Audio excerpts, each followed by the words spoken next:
Hi guys, welcome back to my channel Mommy Saga. आज हम बात करने वाले हैं एक ऐसे टॉपिक के बारे में जो काफ़ी इंपॉर्टेंट है और जो मॉम एंड डैड्स को स्लीपलेस नाइट्स देता है इन एक्चुअल सेंस। वो है कि बेबी का स्लीपिंग स्केड्यूल कैसे सेट किया जाए।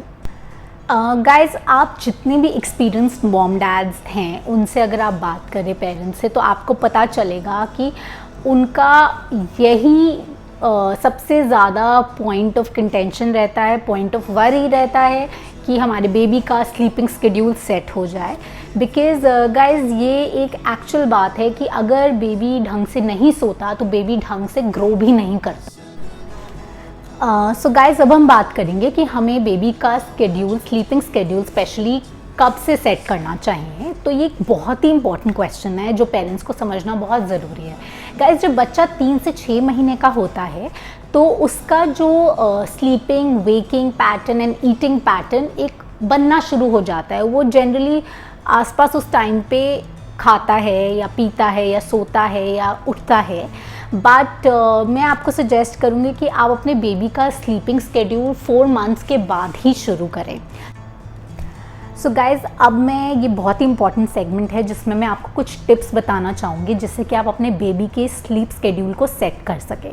गाइज़, सबसे पहला टिप है कि आप अपने बेबी के स्लीप स्केड्यूल को सेट करना, जैसे मैंने आपको पहले सेगमेंट में भी कहा है, 4 मंथ से शुरू कर दीजिए। बट गाइज़, उससे पहले मत शुरू करिए क्योंकि 4 मंथ से baby starts grasping and understanding a lot of things. तो आप अर्ली शुरू करिए, बट बिल्कुल हबदड़ मत मचाइए कि अब ये बच्चा हुआ है और अभी मैं इसका स्लीप स्केड्यूल बना दूँ। नो वेज़, आप वो बिल्कुल मत कीजिए।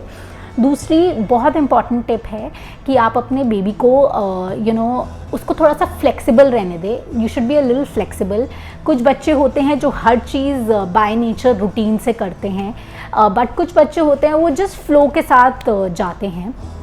सो आप अपने बेबी को पहले ऑब्ज़र्व करिए कि वो कितना फ्लेक्सिबल है। गाइस, इसमें तीसरा और एक बहुत ही इम्पॉर्टेंट टिप है कि आप अपने बेबी के sleep pattern and window patterns, wake up window pattern का एक लॉग बना लीजिए। चाहे वो आप फिज़िकल लॉग बनाइए, चाहे आप वो एक मेंटल लॉग बनाइए कि आपका बच्चा किस टाइम के अराउंड सोता है, किस टाइम के अराउंड खाता है, किस टाइम के अराउंड क्रैंकी हो जाता है सोने के लिए। ये सब आप एक स्केड्यूल बनाइए, तो ये आपको बहुत हेल्प करेगा कि आप उसके फर्दर स्केड्यूल को मैनेज कर सकते हैं। गाइज, चौथी चीज़ जो सुपर डुपर इम्पॉर्टेंट है कि बेबी जब आपको स्लीपिंग क्यूज़ देता है, मतलब कि वो यॉन करेगा, वो क्रैंकी हो जाएगा, वो आइज़ रब करेगा। सो इन दैट केस ये क्यूज़ बहुत इंपॉर्टेंट होते हैं। एंड जब आपको ये क्यूज़ मिलने शुरू होते हैं, आप तभी बेबी को उसके बेड पे या कॉट में लिटा दीजिए। एंड आप बेबी को प्लीज़ सेल्फ स्लीप करने दीजिए। मतलब कि आपको उसको हिला हिला के सुलाने की ज़रूरत नहीं है, स्वैडल नहीं करना है उसको। आप उसको उसके कॉट में डालिए एंड वो धीरे धीरे अपने आप सेल्फ स्लीप करना सीखेगा। सेल्फ सूद करेगा बेबी और सो जाएगा। पांचवी चीज़ है कि आपको अपने बेबी का प्री स्लीप रूटीन सेट करना भी बहुत ज़रूरी है। ओके, सो प्री स्लीप रूटीन क्या होता है? जैसे मेरे केस में, मैं अपने बेबी का प्री स्लीप रूटीन में एक पर्टिकुलर टॉय म्यूज़िक चलाती हूँ जिसमें एक लाइट होती है। सो जब मैं वो चला देती हूँ तो कहीं ना कहीं उसको ये क्यू मिल जाता है कि ये अब मेरा स्लीपिंग टाइम होने वाला है, राइट। या फिर आप अपने बेबी को लाइट्स को डिम कर सकते हैं, वो उसके लिए क्यू होता है कि अब उसको सोना है। सो गाइज, इस सेगमेंट में जो लास्ट टिप मैं आपको, लास्ट 2 टिप्स मैं आपको देना चाहूँगी वो है कि जब भी आपका बेबी थोड़ी भी नॉइज़ बचाता है या थोड़ा भी क्रैंकी होता है रात को सोने के टाइम, तो आपको एकदम जंप करके उसको उठा नहीं लेना है। आप उसकी कॉट पे जाइए, लीन ओवर करिए और आप उसको बस हाथ से थोड़ा सा बैक कर दीजिए और इससे बेबी को सेल्फ सूद करना है। यार, मैं आपको बताती हूँ कि 3 मंथ्स ऑनवर्ड्स बेबी को सेल्फ सूद करना आता है। वो उनमें एक नेचुरल स्किल होता है। सो लास्ट चीज़ है जो काफ़ी इम्पॉर्टेंट है, आपको एडजस्ट करना चाहिए एज नीडेड, क्योंकि बेबीज़ के बहुत ही अनप्रडिक्टेबल होते हैं एंड उनका sleep schedule with time evolve होता रहता है। सो आपको मतलब आपको कोई एक ये कोई रेस नहीं है कि आपको अपने बच्चे को सुलाना ही सुलाना है टाइम पे। आप धीरे धीरे इसका शेड्यूल सेट करिए। So as per the baby's flexibility and your convenience.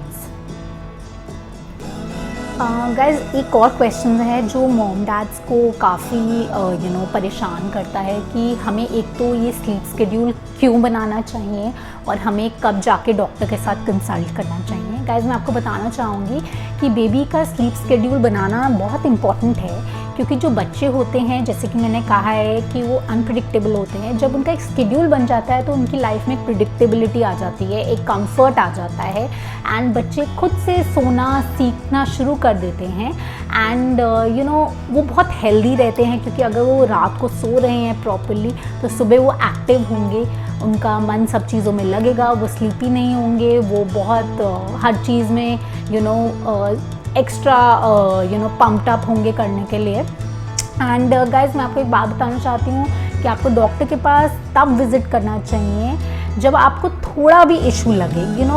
As parents हमें डॉक्टर से क्वेश्चंस पूछना अपने बेबी से रिलेटेड, चाहे वो स्लीप के रिगार्डिंग हो या कोई भी चीज़ के रिगार्डिंग हो। Guys you should really go and आप उनको रियली जाके आप उनको पूछिए, दोबारा पूछिए, because as parents we have that right, हमें वो राइट है और हमें ये ज़रूर करना चाहिए, क्योंकि ये बेबी के लिए बहुत इंपॉर्टेंट है। इन केस कोई प्रॉब्लम होती है तो फिर वो टाइमली हमें पता चल जाती है। बच्चे को क्विकली उससे सुला सकते हैं। सबसे पहली टिप है कि बेबी के सोने से पहले, सपोज़ आपका बेबी 8 बजे सोता है तो आप 7 बजे उसकी एक क्विक मसाज कर दीजिए with what ever oil you prefer, और वो उससे बेबी को बहुत ज़्यादा रिलैक्सेशन होगी एंड उसकी बॉडी खुलेगी एंड उसको बहुत ही साउंड स्लीप आएगी। दूसरी चीज़ है कि आप बेबी को, ये एक्चुअली मेरी मॉम इन लॉ ने मुझे बताया है दैट कि बेबी को डे टाइम और नाइट टाइम में डिफरेंस करना बहुत ज़रूरी है। और वो कैसे करेगा, हम ही उसे वो सिखाएंगे, क्योंकि जब आपका बच्चा दिन में सो रहा है तो प्लीज़ ये सब मत करिए कि दरवाज़ा नहीं खोलेंगे उस कमरे का, बिल्कुल पिन ड्रॉप साइलेंस होगी। आप अपने नॉर्मल काम कीजिए जैसे आप पूरे दिन में करते हैं। आप अंदर भी जाइए कमरे के, आपको थोड़ा बहुत कुछ काम करना है वहाँ कमरे में, आप ज़रूर कीजिए। बेबी को समझ आना चाहिए कि ये दिन है, दिन में ये सारी एक्टिविटीज़ होती हैं और ना रात को सब सोते हैं, रात सोने के लिए होती है। उस टाइम कोई ये एक्टिविटीज़ नहीं होती, तो इससे बच्चे को दिन और रात का फ़र्क समझ आएगा।